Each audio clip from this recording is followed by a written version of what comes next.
Alright, so in today's video we're just going to go over some tips of trail camera setups, how to get the best possible pictures, and then at the end of the video we're just going to put a compilation of some of our best trail camera videos and pictures, and really looking forward to this hunting season. Alright, welcome back to another deer season. So today we're going to look at and maybe point out some tips as far as getting good trail camera photos. I know pretty much anybody can go out, put a camera on a tree, dump a little food in front of it, maybe get some photos, see what bucks are in the area. But if you want good, solid photos, this is just going to be a couple quick tips. Even some of the experts, man, I see them and they get these big bucks on camera, much bigger than any deer I'll get on camera, but the pictures look like they were took back in 1970. They're blurry, they're grainy, they're just maybe putting their stuff too far away from the cameras, maybe not enough good lighting around. So we're just going to throw out a couple tips today as to what we do and some of the pictures that we get.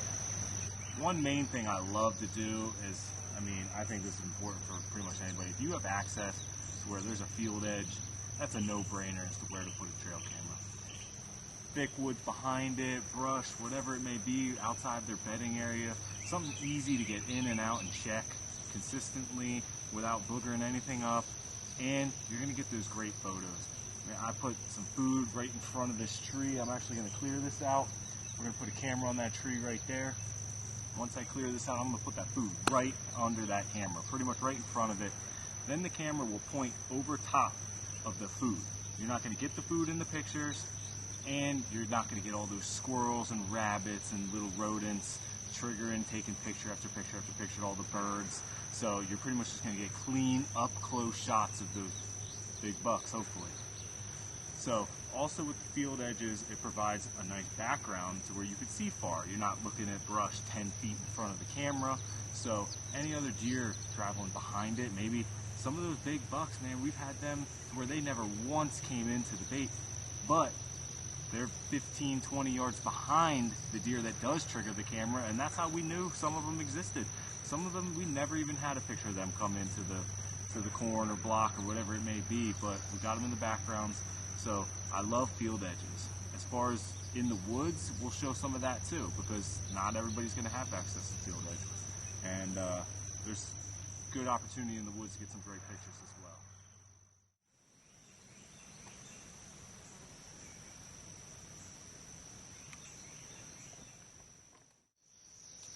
Alright, so for these summer baits, now not everybody can put it over bait, but when you can in the summer, the states we hunt, we have to remove it 30 days before season. So I like to get started early, mid-July, especially with the minerals. So trophy rock, it's always a go-to for us. So we'll put the trophy rock out, and I've been starting to do like a mineral block. So what I'll do at each camera site is a trophy rock, and I'll split this in half. So I'll get 2 camera sites out of 1 block. So just a little variety, hit those minerals hard, and then I'll just top it off with a bag of corn, just so they find it, and then they'll just keep coming back to that trophy rock the rest of the summer. And then we pull it, and then right around that time, that late August, we'll switch them to mock scrapes. So we'll also have a video coming up on how to do that, and setting cameras over the mock scrapes, setting up those mock scrapes, and then it's go time. Alright, so you're now looking at the view of the camera. So that's the camera pointed out. So as you can see, you're going to pick up a lot in the background of these photos. You're looking right over top of the food. You're not going to get those squirrels, you're not going to get those little pests, but anything big enough, coyotes, deer, anything else, you're going to get perfect photos. Nice, clear, good sunlight, and so that's how we pretty much get it done. We like to top off that corn, put those blocks out, top it off with that corn, and then just sprinkle a little bit of that buck jam apple on it. That'll have those deer smelling it from far away, coming and finding it, and then they'll just keep returning. Also just topping it off with these little apples that my wife decided not to eat, and they were going to go bad, so figured let's just get them towards those deer gains.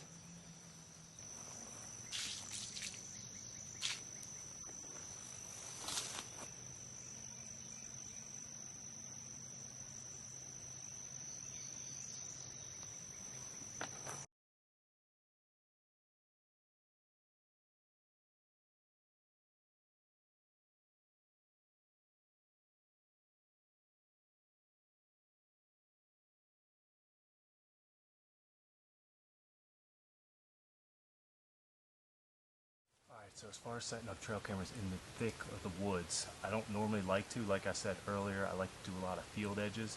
You can pick up a lot in the background. When we're in the woods, we like to look for where a lot of trails connect together, slight openings. So for instance, this piece, it's very thick pines, but then there's this opening of very short pines, and the deer, they feel safe any time of the day coming right into it. So once again, key is put the food super close to the camera. It aims right over top of the food, therefore you don't get all the squirrels and rabbits and all the little animals that are going to trigger it. You're really just going to pick up that big stuff, and you're going to get perfect, clear photos of those nice big bucks.